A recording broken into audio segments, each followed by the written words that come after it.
The green screw serves the crucial purpose of grounding a metal outlet box to the electrical system, a vital safety measure to prevent electrical shocks. Typically, this screw is installed in a designated hole located at the back of the outlet box. However, challenges arise when the outlet box is mounted on a concrete wall, as the green screw may not effectively penetrate the concrete surface. Several solutions exist to address this issue. Firstly, specialized blister outlet boxes are available, featuring a raised area surrounding the green screw hole. This design allows the screw to be tightened securely without causing damage to the concrete wall. Secondly, a longer green screw can be used to achieve sufficient penetration. These longer screws are readily available at most hardware stores. When neither a blister outlet box nor a longer green screw is accessible, an alternative method involves utilizing the side holes present in the outlet box to mount the green screw. Although primarily intended for securing the outlet box to the wall, these side holes can also serve as a suitable mounting point for the green screw. To implement this method, simply insert the green screw into a side hole and tighten it until snug. Exercise caution to avoid over-tightening, as excessive force could potentially damage the outlet box. Once the green screw is securely mounted, proceed to connect the ground wire to the screw. The ground wire is typically identified by its green color or bare copper composition. Ensuring a proper connection between the ground wire and the green screw is paramount for preventing electrical shocks and maintaining electrical safety. Grounding is a critical aspect of electrical safety, protecting individuals from potential hazards. The National Electrical Code, or NEC, provides comprehensive guidelines for proper grounding techniques. Several key concepts underpin effective grounding. Firstly, grounding ensures a low impedance path for fault current to return to the source. This facilitates the rapid operation of overcurrent protective devices such as circuit breakers or fuses, which disconnect the circuit in the event of a fault, minimizing the risk of electrical shock or fire. Secondly, grounding helps to stabilize voltage levels, reducing the risk of voltage surges or spikes that could damage sensitive electronic equipment. Thirdly, grounding minimizes electrical noise and interference, improving the performance of electronic devices and reducing the likelihood of data errors. Several different grounding methods are commonly employed.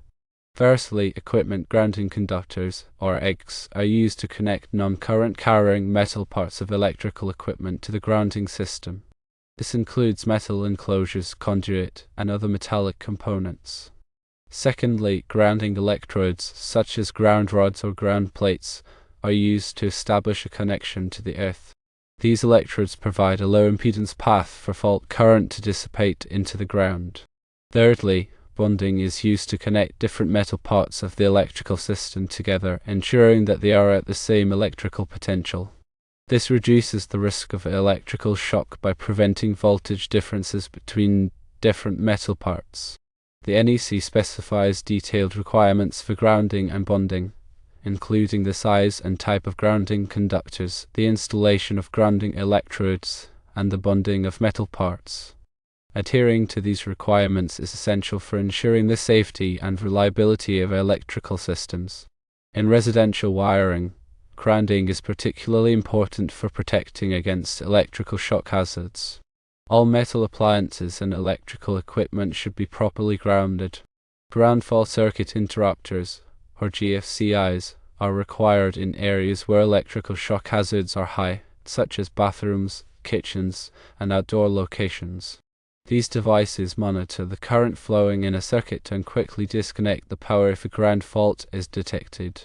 Proper grounding and bonding are essential for protecting against electrical shock, fire, and equipment damage.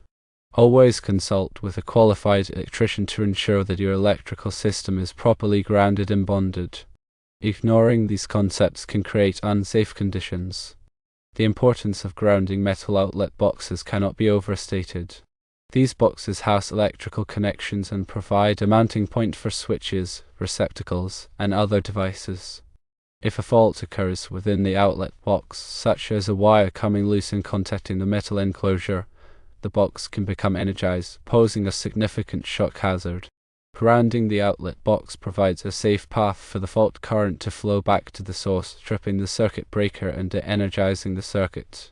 This prevents the outlet box from becoming a shock hazard and protects anyone who might come into contact with it.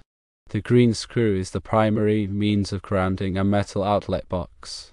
This screw is typically located in a pre-tapped hole in the back of the box and is connected to the grounding conductor in the circuit. When the green screw is properly tightened, it creates a low resistance connection between the outlet box and the grounding system. However, as previously mentioned, mounting outlet boxes on concrete walls can present challenges for grounding. The concrete can interfere with the green screw's ability to make a good connection to the box, compromising the effectiveness of the grounding system. In these situations, alternative grounding methods must be employed to ensure the safety of the electrical installation. Using a longer green screw can sometimes overcome the problem of concrete interference. A longer screw can penetrate deeper into the box and make a more secure connection. However, it is important to ensure that the longer screw does not damage any wiring or components inside the box. Blister outlet boxes are another option for mounting on concrete walls. These boxes have a raised area around the green screw hole, providing more clearance for the screw and allowing it to be tightened properly. Blister boxes are a good choice for new installations, but they may not be practical for retrofitting existing installations. Using the side holes in the outlet box for grounding is a viable alternative when other methods are not feasible. The side holes are typically used to secure the box to the wall, but they can also be used to attach a grounding screw. To use the side holes for grounding, simply insert a green screw into one of the holes and tighten it securely. Be careful not to over-tighten the screw, as this could damage the box. Once the screw is in place, connect the grounding conductor to the screw. When using the side holes for grounding, it is important to ensure that the screw makes good electrical contact with the box. The box should be clean and free of rust or corrosion. It may be necessary to use a star washer or other type of locking washer to ensure a secure connection. It is also important to use the correct size screw for the side hole. Using a screw that is too small or too large can damage the box or prevent a good connection. In addition to grounding the outlet box itself, it is also important to ground any metal devices that are mounted in the box, such as switches, receptacles, and lighting fixtures. These devices should be connected to the grounding conductor in the circuit using a grounding screw or clip. Proper grounding of all metal parts of the electrical system is essential for preventing electrical shock hazards. Always consult with a qualified electrician if you have any questions about grounding or electrical safety. Improper grounding can be dangerous and can lead to serious injury or death.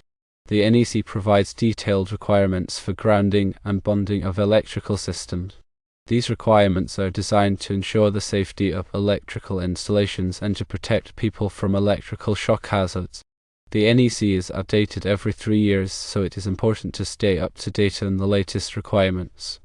Article 250 of the NEC covers grounding and bonding. This article provides detailed information on the types of grounding systems, the requirements for grounding electrodes, and the bonding of metal parts. The NEC also includes requirements for grounding specific types of equipment, such as generators, transformers, and motors. In addition to the NEC, many local jurisdictions have their own electrical codes. These codes may be more stringent than the NEC, so it is important to check with your local building department to determine the specific requirements for your area. Grounding is a critical aspect of electrical safety. Always consult with a qualified electrician to ensure that your electrical system is properly grounded and bonded. Ignoring the electrical codes can create unsafe conditions and can lead to serious injury or death. Safe electrical practices are more than just following the rules. It involves an understanding of the principles of electricity and the potential hazards involved. Always treat electricity with respect and take the necessary precautions to protect yourself and others.